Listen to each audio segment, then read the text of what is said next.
मोनसेल' खोथा बुङो बेखौ आं पार्सनेलि बुंदों आंनि माने आं दलनि सासे स्पक्स पार्सन हिसाबै बुङाखै प्रमद बर'आ बिटिआरनि चिफ जानांगौ गोबां मिशन दङ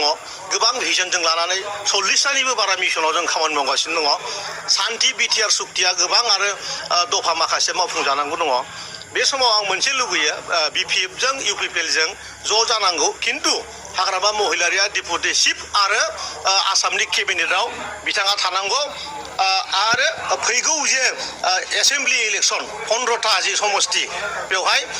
मोजाङै मोजां 15टाखौबो देरहाजोबनानै आसामनि मुख्यमन्त्रि हेमन्त बिश्व शर्मा सारखौ फिन खेबसेबाव बे आंनि पार्सनेल दै चिफ मिनिस्टार बानायनांगौ बेनि खोथा आरोखि आरो बिजेपिजों जे सालायजानाय जे बिटिआर सरकार बे सरकारनि मानगोनां इएम बिथां रेवरेवान नार्जारि नोंगौ बिथाङा दाख्लैनिफ्राय बायदिसिना खोथा बुंबाय दं इउपिपिएलखौनो बिथाङा गोबां सोंखारिबाय दङ दा गुबै खोथाया जाबाय मा आथिखालाव बिथां रेवरेवान नार्जारि सारा हथासायाव भुगिनानै दङ खारन फैगौ 2025 मायथाइयाव जे बिथाङा बिसायख'थियाव जेनगोन दिनैनि दिनाव बिथाङा बेखौ निश्चित जानानै दङ मानोना 2020 मायथाइयावबो बिथाङा बिजेपिनिफ्राय देरहाखायाखैमोन बिथाङा बिपिएफनिफ्रायसो देरहादों बिपिएफनि भटार्सफ्रासो बिथांनो भट होनानै देरहाहोदों नाथाय जेब्लानाखि बिथाङा बिजेपिआव जगदान खालामफैबाय बिजेपिआव जइन जाफैबाय खिन्थु अब्लाबो बिथांनि जायफोर भटार्सफोर बिपिएफनि जायफोर भटार्सफोर जायफ्रा बिथांखौ देरहाहोदोंमोन बिथांमोना खिन्थु बिथांजों लोगोसे फैफानानै बिजेपिआव जइन जायाखै दा बिनि ओंथियानो जाबाय दा बिथांजों लोगोसे जुदि फैफायाखैब्ला बिथाङा फैगौ बिसायख'थियाव जेनगोना निश्चित दिनै बिथाङा बेखौ बुजिनो हादों आरो बुजिनो हानानै बिथाङा दिनै हथासायाव भुगिनानै बायदिसिना खोथा बुंबाय दङ मानोना दिनैनि दिनावहाय बिथांनि जायफोर भटार्सफोर बिपिएफनि जायफोर भटार्सफोर मोनसे समाव जायफ्रा बिथांनो भट होदोंमोन बिथांमोना जइन जादों होनोब्ला दिनै गोबाङानो इउपिपिएलआवसो जइन जादों दा ओंखायनो बिथाङा दिनै इउपिपिएलखौ टारगेट खालामदों जाहाथे गावनि मोनसे समनि भटार्सफोर जायफ्रा बिथांखौ मोजां मोननानै भट होदोंमोन बिथांमोना जाहाथे इउपिपिएलआव जइन जायाबालासिनो बिजेपिआवसो जइन जायो दा बे खोथाखौनो सिन्था खालामनानै बिथाङा दिनै अपोजिसनाव थानाय सासे इएम बायदि दिनै इउपिपिएलखौसो टारगेट खालामनानै बुंबाय दङ खारन इउपिपिएलखौ रायोब्लासो बिथांनि जायफोर भटार्स जायफ्रा इउपिपिएलआव जइन जाबाय दं एबा जइन जानो नागिरदों बिसोरखौ होबथानो हागोन निश्चय बिथाङा बिदि साननानै लादों खोमा दा ओंखायनो बिथाङा बेफोर खोथाखौ बुंगासिनो दं दा जायखिजाया बेनो 2025 मायथाइयाव जुदि बिथाङा बिजेपिनि केन्डिडेट जायो बिथांनि जेननाया निश्चित होननानै आंबो बुंगोन दा साइन्सआव नायोबा नायदो आं मोनसे एस फर एग्जाम्पल लादों एसामिस मिडियाम साइन्स बेयाव 21टा पस्ट दं बिसोरनि बादिब्ला जोंसो मिन्थिया मोनसे भेकेन्ट पस्ट दंमोन दा 21टा भेकेन्ट पस्ट दंबा आंनिखौ आं नायबाय लास्टाव क'क्राझार डिस्ट्रिक्टनि अंकुरज्योति राय प्रिया दं औ नै एभिडेन्सआ ओमफ्राय जेब्ला जों भेरिफिकेसन खालामो बिसोरो मामा एभारेज पार्सेन्टेज ना माबायदि पइन्ट लादों बेखौबो जों मिन्थिया ओमफ्राय बे हिसाबै लायोबा आंनि सिरियाल नाम्बारा 2764 आरो आंना पइन्टआ नायदो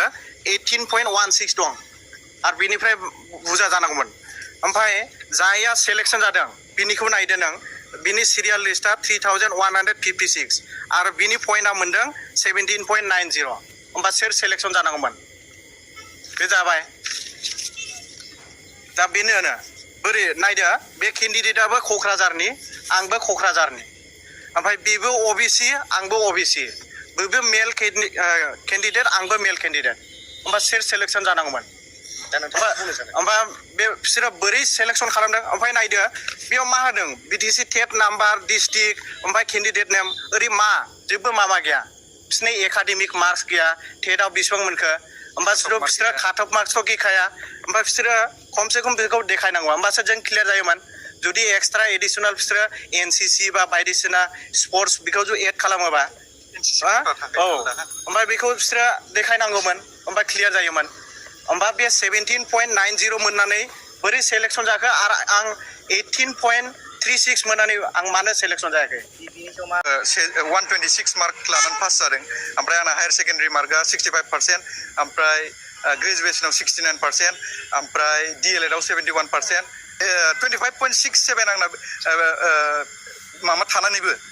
आंनि नामा मैया मेरिट लिस्टआव ओंखारासै मिथिबाय मेरिट लिस्टआव सोरना ओंखारखो जायना जेनेबा 20नि खमसिन एभारेज नङाबा 17नि खमसिन एभारेजफोरा बिसोरना गासिबो दिनैहाय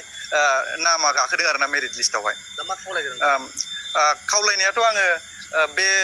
माबाखौ दिनैनि जे मेरिट लिस्ट ओंखारदों दिनै जे रानदों बेखौहाय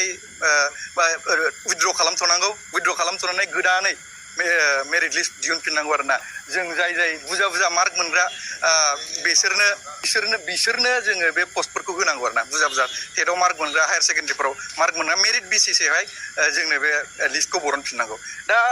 बिसोरो जोङो थांदोंमोनबो मैया डाइरेक्टरनावहाय सोरबा ओमफ्राय बिसोर मा बुंदों लेंगुवेज 1 लेंगुवेज 2 मिलायनांगौनो बे टेटआवनो मालाबाबो लेंगुवेज 1 लेंगुवेज 2 मिलायखायानो लाबोलाय बै माबाया टेट मार्कसिटा थाब जाबालाय लेंगुवेज 1आ नों जिखुनु गावनि एमआइल लानांगौ जेनेबा बर' एसामिस जेनेबा बर' मिडियामना बर' ओमफ्राय लेंगुवेज 2आ कम्पालसारिलि मा जानांगौ इंलिस जाखानांगौ बयनाबो ओमफ्राय बिसोर मैया मा होनखो जे नोंसिना लेंगुवेज 1 लेंगुवेज 2 मिलायाखै ओंखायनो लिस्टआव गैयानो ओमफ्राय मा होनदों जे नटिफिकेसन ओंखारदों बेयावथ' रोखायै होनाय दं जे नोंसोरो बर' मिडियामाव मोनगोन जुदि नोंसिना लेंगुवेज 1आ बर' जुदि नोंसोरो टेटआवहाय लेंगुवेज 1आव जुदि बर' पास जादों बेखौनो होननो सानो जे दिनैनि जे होनो थांगासिनो बेयो इलिगेल माने मेरिट बेसिस नङा बेखौ बिसोर माबोरै मेरिट बानायदों बेखौ रोखायै जोंनो खोन्थानांगौ आरो गोदान मेरिट लिस्ट बरननांगौ आरो मा काटअफखौबो जोंनो खोन्थानांगौ आरो ना सासे मानसिनानो एखे नाम एखे एड्रेस एखे बिफानि नाम एखे रल नाम्बार बेना मोननै फार्स्टआव सिरियाल नाम्बार 321 बिनि उनाव बेना आरो मोनसे नाम दंबावो मा 323 आवहाय एखे नाम मा नामा अल्पना दास उदालगुरिनि बियो ओमफ्राय बेना बिफानि नामा दिनेश दास भिलेज टामना पस्ट पुलिस स्टेशन मुसलपुर 322 आवबो एखेनै अल्पना दास ना बेखौ मानि थाखाय बिदि डाबल होखो ना सासे मानसिनानो एखे नाम एखे मेरिट लिस्टआव मानो थाखाय मोननै नाम आरो मोनसेया नै इउपिआवबो आरो मोनसे इउपि दंबावो बिसांनाव बे मेरिट लिस्ट बरननाया फुरा कमप्लिटलि बायास्ड आरो बिसोरो सिङावहाय माबाफोर लेनदेन सोलिदों खोमा माने सोलिनायखायनो बिसोरो माबा उल्था फाल्था इन्सट्राक्सन बरनलागासिनो गोदान आरो मैया जे इन्सट्राक्सन बरनदों बेथ' एकदम जाखाथारा बे instruction medium of instruction should match with language 1 and language 2 language 2 आथ' कम्पालसारिलि इंलिसखा होमबा लेंगुवेज 1 लेंगुवेज 2 मेच जानाय माने लेंगुवेज 1 आबो इंलिस जानांगौ थारमाने बिसिनि बादिबा ना माब्रै दा लेंगुवेज 1 आव सोरनाबा इंलिस दंबाबो बिसोरखौ गारखानाय माथो खोनादों जों सोरबा अल्टारनेटिभ इंलिस लानानै गारजाबाय माने टेटनि जे मेरिट लिस्ट एबा रिजाल्ट जि फोसावदों दा बेनि थाखाय बा 900 जि बिजाथिफोरखौ बिथांमोना फोसावबाय दा बेनि थाखाय जोङो बिटिआर गभर्नमेन्टखौ दुलाराय बर' फरायसा आफादनिफ्राय जों साबायखर बावदों नाथाय बेजों लोगोसे जोंनाव गोबां बिजाथिफोरनिफ्राय मोनसे अभियोग फैदों दि सोरनिबा नामा डाबल जानाय बा सोरनिबा एप्लिकेसन नाम्बारा गोरोबै आरो माखासे मार्क्सखौ लानानै गोबां बिजाथिफ्रा अभियोग खालामदों दा बेखायनो जों बिटिआर गभर्नमेन्टखौ जों खावलायगोन सोलोंथाइ डिपार्टमेन्टखौ जों खावलायगोन जुदि बेबायदि माखासे खिलिमिलि जामारदोंब्ला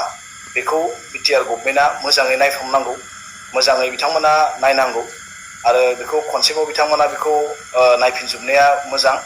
मानोना जों रावबो फरायसाफोरखौ बा रावबो बिजाथिफोरखौ जि जेनुइन मोननांगौ